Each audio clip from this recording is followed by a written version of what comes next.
munaasabadan lagu soo bandhigayay waxqabadka muddadii sanadka ahayd ee mashruuca loogu magac daray danwadaag oo ka dhacay hotel Bakiin ee magaalada Baydhabo ayaa waxaa ka soo qayb galay wasiiro ka tirsan Koonfur Galbeed Soomaaliya, gudoomiyaha gobolka Baay kan degmada Baydhabo, aqoon-yahano, gudiyaasha xaafadaha iyo madaxda mashruuca horumarinta bulshada magaalada Baydhabo ee danwadaag. Ugu horeyn waxaa goobta ka hadlay Aadan Siciid Aadan Deero oo ku hadlayay magaca hay'adda DDG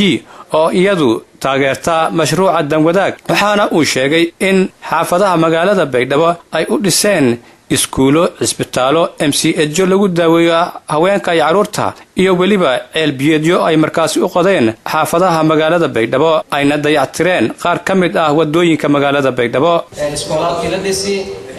MCHdii ama haroomaha daryeelka haweenka iyo carruurta oo sheegahay ceelalkii la qoday iyo social hall la dhisi wali inta kuma qanaha ambalaaskii oo sida service-ka muhiimsan ay sameeyay oo santan ka dhiganayna daba mashruuciyo badan kale jira saxta rabon sheegay. sidoo kale qaar ka mid ah gudiyaasha xaafadaha magaalada Baydhabo iyo aqoon-yahano goobta ka hadlay ayaa dhammaantood u mahadceliyay mashruuca danwadaag ee ay ku midaysan yihiin bulshooyinka xaafadaha magaalada Baydhabo oo muddo sanad ah ku qabtay hawlo fara badan. mahadiyaan hay'adda danwadaag oo arrintan gobolka mashruucyadan fara badan oo sawirada geeynta ka dhagan oo magaalada Baydhabo 25 sano burbursanaaytay arrintii gobolka horteeda kama nagaan maadada kood ورسيد حافظ أفشك هذا ويجيهم برنامج كان بيئي سيهبلاودي سيهبلنا ميل كفايدي وجديس ما هيتعمل تصراحة حقيقة وذنك أول مدة بدنا نروحنا ما أنا نديد يجيكو هرب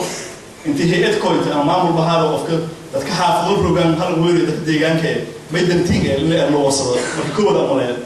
وأنت تسولو ماهين أمان ونا أمانة هيدا دموداك DDG ورنتي ولا أنتو كشانت الأمانتيو ولا نجوب جوج معيني باللاوشة كويوشة إلا جيب كذا نبغى هذا هاي سؤال ندرنا سدوا يسدر. ugu dambeyntii waxaa kulanka ka hadlay gudoomiyaha degmada Baydhabo ahna duqa magaalada Baydhabo Cabdulaahi Cali Watiin iyo gudoomiyaha gobolka Baay Cabdirashiid Cabdulaahi iyagoona markaasi si weyn u soo dhaweeyay waxqabadka gudiga danwadaag iyo hay'adda taageerta ee DDG. maarnayo fundraising iyo dadka bulshada ku nool magaalada Baydhabo oo in muddo mashaariicda hawliyo ka tirsan magaalada Baydhabo geedkan suur gali in la hawreeji maamulka iyo dadka maamulka fadhiyo kulli la hawreeji هذا مشاريع واجد قويني إلى هذا البروسيس كهو ورجين تماي بواه ترى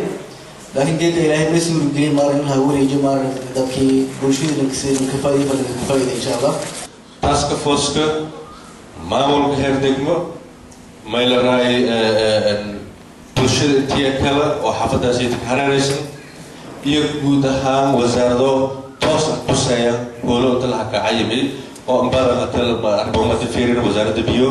ما إلى رأي عافمات اللي تروح برشة ستيدة وزارة الله أمبارح كأنا رأي ستيدة وزارة مسؤولين تيو دولة وكيلة انتبه حني وظفنا هذا والقصد أو خلادات هنا الصحة قابل كحبة وبرشة بتيجي جرتها اللي صح.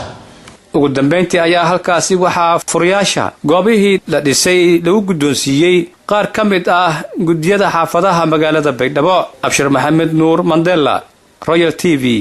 Baydhabo.